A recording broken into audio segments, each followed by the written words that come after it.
Okay, ನಮ್ಮ ಜೊತೆಗೆ ಶಾಸಕರಾಗಿರುವಂತ ಬೈರತಿ ಸುರೇಶ್ ಅವರು ಇದ್ದಾರೆ. ಸರ್ ನಮಸ್ಕಾರ. ಸರ್ ಸರ್ ನಮಸ್ತೆ. ಈ ಈ ಘಟನೆಗೆ ಹೊಣೆ ಯಾರನ್ನ ಮಾಡ್ತೀರಾ ಸರ್? ಈಗ ಇದು ಹೇಳ್ಬಿಡ್ತೀನಿ, ಇದು ನಮ್ಮ ಸ್ಟೇಟ್ ಹೈವೇ ಅಲ್ಲಿ ಇರೋದು, ಹೆಬ್ಬಾಳ ನಮ್ಮ ದೇವನಹಳ್ಳಿ ರೋಡ್ ಮೈನ್ ರೋಡ್ ಅಲ್ಲಿ ಇರುವಂತದ್ದು ಅಂಡರ್ ಪಾಸ್.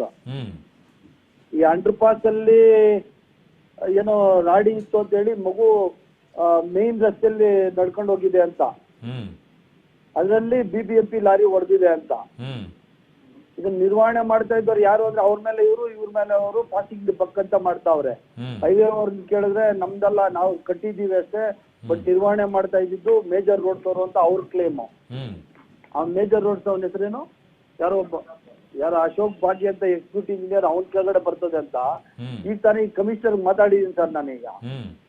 ಕಮಿಷನರ್ ಮಾತಾಡಿ ಯಾರು ಇದು ತಪ್ಪಿತಸ್ಥರಿದ್ದಾರೆ ಈ ಕೂಡಲೇ ಅವನ್ನ ಸಸ್ಪೆಂಡ್ ಮಾಡ್ಬೇಕು, ಮತ್ತೆ ಅವರಿಗೆ ಈ ಪರಿಹಾರ ಕೊಡ್ಬೇಕು ಅಂತ ಹೇಳಿದಾರೆ. ಕಮಿಷನರ್ ಅದೇ ಮಾಡ್ತೀನಿ ಅಂತ ಹೇಳಿದ್ದಾರೆ ಸರ್. ಈಗ ಈ ಸೂಕ್ಷ್ಮ ತನಿಖೆ ಮಾಡಿ ಈಗ ಯಾರಿದು ತಪ್ಪಿತಸ್ಥರಿದ್ದಾರೆ ಅವ್ರನ್ನ ಹೊಣೆ ಮಾಡುವಂತ ಕೆಲಸ ಮಾಡ್ತೀವಿ ಸರ್.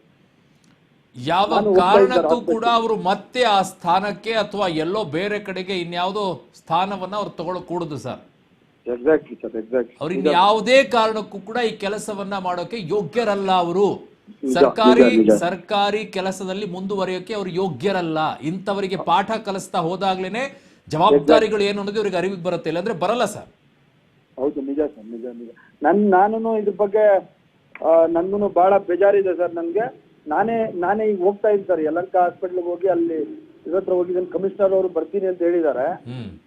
ಅವರು ಹೇಳಿದ್ದಾರೆ ಇದಕ್ಕೆ ಸೂಕ್ತವಾದ ಪರಿಹಾರ ಮಾಡೋಣ, ಮತ್ತೆ ಯಾರವನು ಅಧಿಕಾರಿ ತಪ್ಪು ಮಾಡಿದಾನೆ ಅವ್ನಿಗೆ ಯಾವುದೇ ಕಾರಣಕ್ಕೂ ಬಿಡುವಂತ ಪ್ರಶ್ನೆ ಇಲ್ಲ ಅಂತ ಹೇಳಿದ್ದಾರೆ ಸರ್. ಮಾನ್ಯ ಶಾಸಕರೇ, ನಿಮಗೆ ಆ ಕ್ಷೇತ್ರ ಚೆನ್ನಾಗಿ ಗೊತ್ತಿದೆ. ನಾ ಕ್ಷೇತ್ರದಲ್ಲೇ ಪ್ರತಿದಿನ ಓಡಾಡುವಂಥದ್ದು, ನಂಗೆ ಗೊತ್ತು ಅದ್ರ ಕತೆ ಏನು ಅಂತ ಹೇಳಿ, ಎಷ್ಟು ಹೆವಿ ಟ್ರಾಫಿಕ್ ಇರುತ್ತೆ, ಏನ್ ಪರಿಸ್ಥಿತಿ ಇರುತ್ತೆ, ಯಾವ ಟೈಮಲ್ಲಿ ಹೆಂಗಿರುತ್ತೆ ಅಂತ ಹೇಳಿ.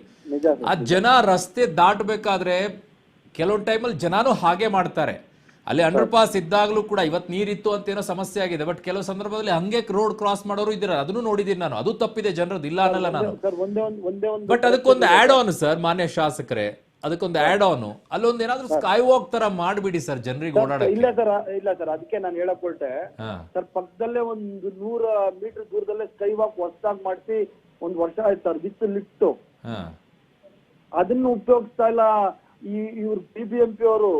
ಆ ಅಂಡರ್ ಪಾಸ್ ರಾಡಿ ಆಗಿದೆ ಅಂತ ಹೇಳಿ ಅಟ್ಲೀಸ್ಟ್ ಅಲ್ಲಿ ನಿಂತ್ಕೊಂಡು ಆ ಸ್ಕೈ ವಾಕ್ ಹತ್ರ ಕಳ್ಸ್ಬೇಕಾಗಿತ್ತು ಪಬ್ಲಿಕ್. ಅಟ್ಲೀಸ್ಟ್ ಆ ಕೆಲಸನೂ ಸಹ ಲ್ಯಾಪ್ಸ್ ಆಗಿದೆ ಸರ್. ಅದನ್ನು ತನಿಖೆ ಮಾಡಿಸ್ಬೇಕು ಸರ್. ಅದರಲ್ಲಿ ಅಟ್ಲೀಸ್ಟ್ ಇದನ್ನ ಮುಚ್ಚಿಬಿಟ್ಟು ಇದು ಕ್ಲೀನ್ ಆಗೋ ತನಕ ಆ ಸ್ಕೈ ವಾಕ್ ಅಲ್ಲೇ ಎಲ್ಲಾರು ಓಡಾಡಕ್ ಮಾಡ್ಬೇಕಾಗಿತ್ತು. ಸ್ಕೈ ವಾಕ್ ಇದೆ ಸರ್ ಅಲ್ಲಿ, ದಯವಿಟ್ಟು ಒಂಚೂರು ಗಮನ ಹರಿಸಿ ಸರ್.